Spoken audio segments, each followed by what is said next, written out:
Good morning, everyone, and welcome. This is your host, Lucrezia Goldini, and you're watching Sestina News. We're going to take you all over the world with our coverage, but we begin in Gaza. You know, we've been following closely the war between Hamas and Israel. We're now stepping into day 137 of the conflict. Now, as of today, Israel has announced that unless Hamas releases all 300 of the hostages, the IDF troops, will start moving towards the southern part of the Strip towards Rafah city. Let's hear the latest updates from our Middle East correspondent directly from Jerusalem, Nicolo Palla. Nicolo, over to you. Good afternoon. You can see behind me the Al-Aqsa Mosque, the third holiest site in the world for Muslims. Yesterday, Israel's Prime Minister Benjamin Netanyahu announced some restriction to access to the holiest site during Ramadan, which will start on March 10th, according to security needs. The restriction would limit the prayers only to old worshippers. The announcement comes as Israel warns that it will continue its assault on Gaza during Ramadan, including in the densely populated area of Rafah in the southern of the Gaza Strip, where almost 1.5 million people have been displaced since the start of the war.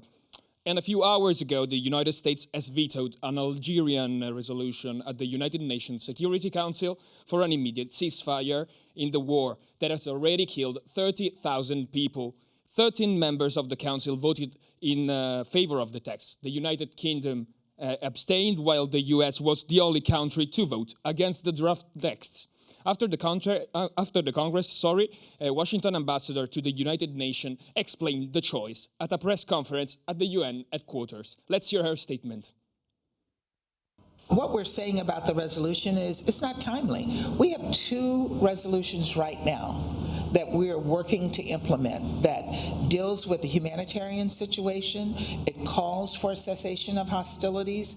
They have given the last resolution gave the special coordinator COG a mandate to move forward on addressing some of these issues. So we don't see that this resolution adds anything to what we already have, but we worry that the resolution will hurt what we're doing on the ground right now. 3 days after the death of political dissident Alexei Navalny, his wife sends a powerful message. At the same time, his mother is trying to get in touch with authorities to get his body back. From Moscow, our correspondent Alessandra Neri reports. Yes, the situation is pretty tense, especially after Yulia, the widow of Alexei Navalny, posted a video on YouTube, accusing the Kremlin and the President of Russia, Vladimir Putin, of having killed her late husband. Alexei Navalny was found dead a couple of days ago under suspicious circumstances, and the body is yet to be recovered. Yulia also announced that she will carry on the legacy of her late husband, and she will keep fighting against injustices, against the re-election of Vladimir Putin, and against, of course, the war in Ukraine. A war which, by the way, is in a deadlock. Ukraine's troops are very tired, and a couple of days ago they were forced to retreat from the city of Avdiivka, letting Russia conquer even more territories. Ukrainian troops also have to face, a shortage of munitions. And this is affecting the strategy of the war country. But Russia seems ready to sit at the negotiating table, but I don't see that coming in the following months and not even in the forthcoming future, especially because the EU and the Western countries are not ready to take the step yet. Thank you to Alessandra Neri, our Moscow correspondent. Now, as you just heard, the death of Navalny has sparked political outrage in the international community, with different reactions from the different government. Joining us now in the studio is our chief political editor, Matteo Negri. Matteo, can you tell us a little bit more about the different ways that this news has been reported, especially considering the suspicions and speculations surrounding Navalny's death?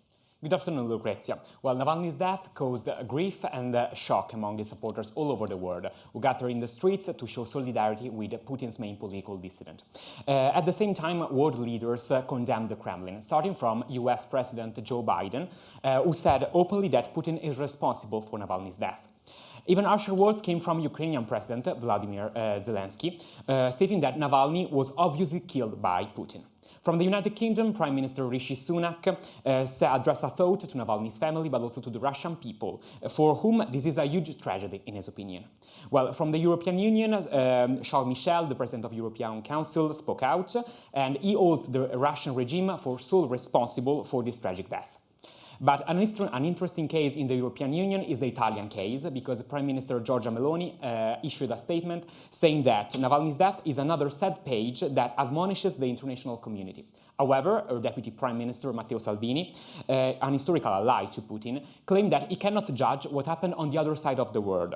Then he added that it will be up to the judges and doctors to clarify what happened, and not to political leaders. And Matteo, speaking of the other side of the world, what can you tell us about China's reaction? We know that Beijing and Moscow are close. They're not allied, but they are close partners. So what was said? Well, as you said, Lucrezia, China and Russia are strategic partners, and so China is really critical of Russia. When asked for a comment on Navalny's death, Chinese authorities replied that it is Russia's internal affair.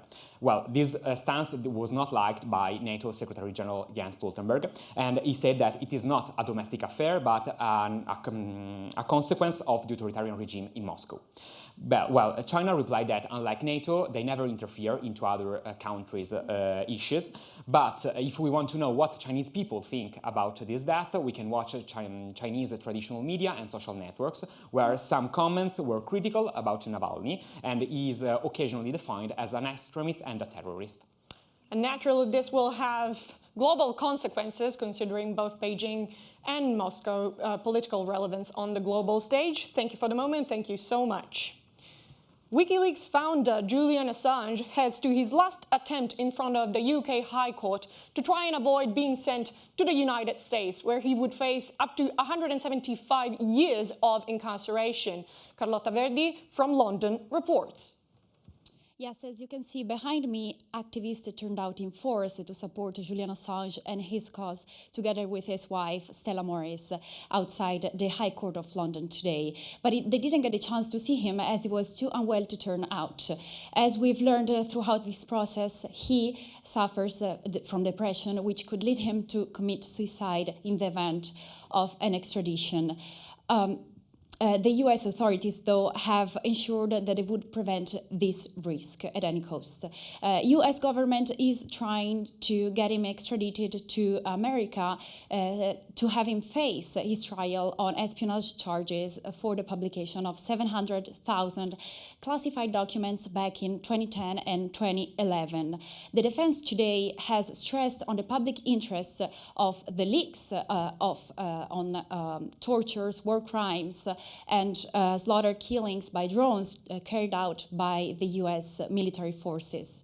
Tomorrow will be the prosecution time, the prosecution time to present its claims, and so far, defense also fear that once in America, the charges could be refiled to also include death penalty as a possibility. This is the third and last time Assange's defense tries to appeal to the High Court. It's a last-ditch attempt to prevent what Assange defines a politically motivated move. In the case it will succeed, there could be more hearings. Otherwise, it is likely Assange will bring the case to the European Court for Human Rights. Back to you, Lucrezia. Now on to the European Union, where Ursula von der Leyen has announced she will run for a second term as head of the European Commission. More from our EU affairs correspondent, Marta Di Don Francesco in Brussels. Over to you, Marta. Yes, as you said, Ursula von der Leyen, the current European Union Commission President, has declared her intention to run for a second term. The announcement arrived yesterday after a meeting with the leadership of the Christian Democratic Union Party in Berlin. 5 years ago, she decided to run, but as she says, this time the situation is completely different. Von der Leyen is the European People's Party's lead candidate in European Parliament elections in June.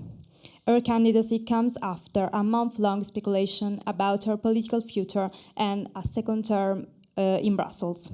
Her ambition is now to make Europe more competitive, which means more military might, more Europe-first purchases, and more industry-friendly climate rules. At this point, von der Leyen has become the main European interlocutor, and a re-election will ensure continuity as the world faces multiple crises. At the same time, she will have to walk a fine line to defend her own legacy. Von der Leyen has vowed to keep the direction of travel for the big topics that she championed in her first term, such as the Green Deal and transforming Europe for a digital age. Back to you, Lucrezia. We now move on to a distant yet equally troubling part of the world. In Myanmar, borders are getting crowded with young people trying to flee the country after the military junta changed the law on conscription. Live directly from the Myanmar and Thailand border, our Asia correspondent Matteo Pedrozzoli. Matteo, what's the situation at the moment right now? Hello, everyone. I'm here in Myanmar in a city Gong, city close to the Thailand border. In the city, there is also the Thai embassy, where a lot of people come here to take a visa to try to escape from this country. This because this is due to the new introduction of a new law on military construction. According to this law, men between 80 and 35 years old have to serve the state for 2 years, and the women between 80 and 27 have to do the same. This limit of period can be higher to some vacations such as doctor and engine. We are speaking about at least 30 million of people, and 30 million of people over a population of this country that is 55 million. So it's a large part of situation. Also, the middle class are trying to sell their goods to try to escape from this country. It's a really critical situation here. And we have also to remind that Myanmar is in a perpetual state of emergency since 21 military coup. For the moment here in Myanmar, it's all. Back to you, Lucrezia. And now for something completely different, let's bring in our chief cultural correspondent, Anna Maniscalco, for our culture and entertainment section of this news edition. Anna, good to have you back. Now, after the BAFTA Awards left us basically with no surprises, can you tell us a little bit more about the next appointment that we will have in the cinematic environment, which will be the Academy Awards, the Oscars 2024? Good afternoon, Lucrezia. Well, BAFTA was the last European step in the award season that will officially end on March the 10th with the Oscar night. And as you recall, this BAFTA came with little to zero surprises. Barbenheimer, the biggest challenge between the movies from last summer, Oppenheimer and Barbie, is definitely off since Oppenheimer won 7 BAFTA and Barbie left empty-handed. The Nolan movies on the atomic bomb is set to win the biggest categories of this year, from Best Director to Best Movie. The only title that can try to turn the table is Poor Thing by Greek director Yorgos Lanthimos. This feminist Frankenstein, as it was defined by the critics, has won 5 BAFTA last Sunday, and Emma Stone, the leading actress, is set to win her second Academy Award after the first one won in 2017 for La La Land.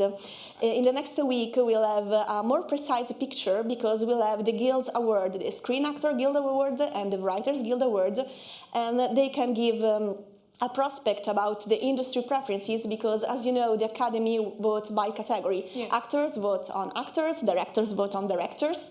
And so we will see which award they will give. We have to remind that this award season is peculiar because it comes after the longest strike of actors and writers in recent histories.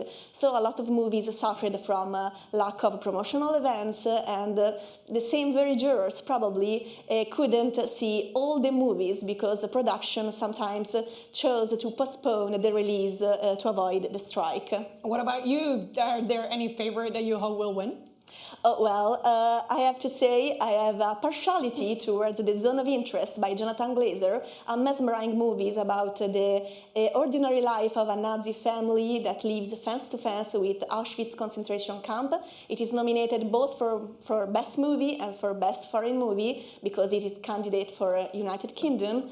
But I think that with such strong candidates as Oppenheimer and Poor Things, it will probably win as Best Foreign Movie and not Best Movie. Guess we'll have to see if your prediction will be right. Thank you again, Anna. 200 years ago in Oxford, for the first time, scientists discovered and named a dinosaur. Our correspondent from London, Alberto Facio, has more on this outstanding anniversary. Hi, Lucretia. I'm here at the Oxford University Museum of Natural History to tell you about this great discovery, because today, so on 20th February, but on 1824, William Bucklam, that was a paleontologist, made a great discovery that has totally changed what we know about our knowledge about the paleontologic world. In fact, he found a Megalosaurus fossil in Oxfordshire. And this discovery of this carnivorous dinosaur, approximately 40 feet in length, was the first scientifically described. So this discovery has totally changed what we know about prehistoric life, because people thought that fossils before this discovery were just of mythical creatures, and so it has totally changed studies about prehistoric. And so with this great birthday, I give you back to the studio. Thank you, Alberto. Much is happening in London today. The Fashion Week is kicking off. Let's hear why this year is so special from our fashion correspondent, Vincenzo Piccolo. Morning, Lucrezia, coming to you from the heart of London, where the city vibrant energy set the stage for the latest trends of London Fashion Week 2024-2025. In this bustling urban environment, boldness is the key. Designers are pushing boundaries with a daring statement, striking a balance between innovation and tradition. This year, London Fashion Week celebrates 40 years of influence in the global fashion scene, and this season collection are nothing short of spectacular. As we see behind me, from Burberry's timeless trench coat to Bora Axus romantic design, each designer brings their own unique flair to the runway. From Simon Rocha playful use,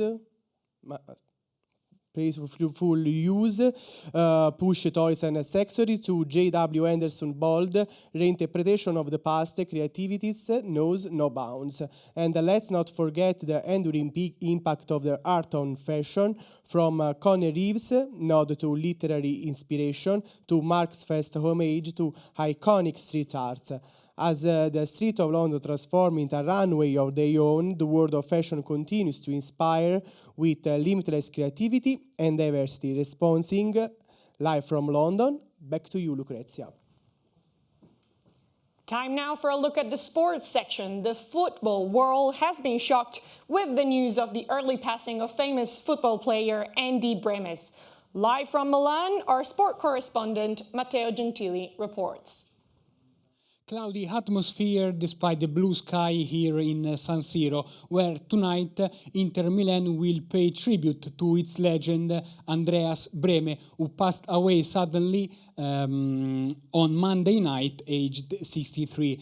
Andy, this was his nickname, suffered a heart attack at his home in Munich, and he will be remembered with the commemoration by Inter Milan fans during the match against Atletico Madrid for the first leg of Champions League last 16.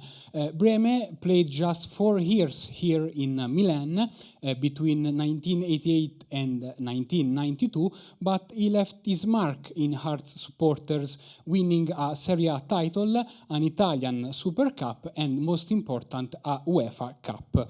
A footballer who could play in different positions on the left, Brehme is best remembered for scoring the winning penalty for Germany in the 1990 World Cup final against Argentina.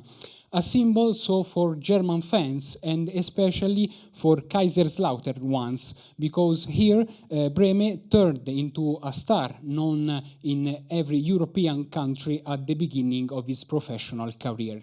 Brehme has been out of football since 2006 after after 3 coaching spells closed with little success. 1 month after Franz Beckenbauer, another former footballer, passed away. Back to you. Thank you, Matteo. This is all for now from Sestina News. Thank you for watching us and have a great day.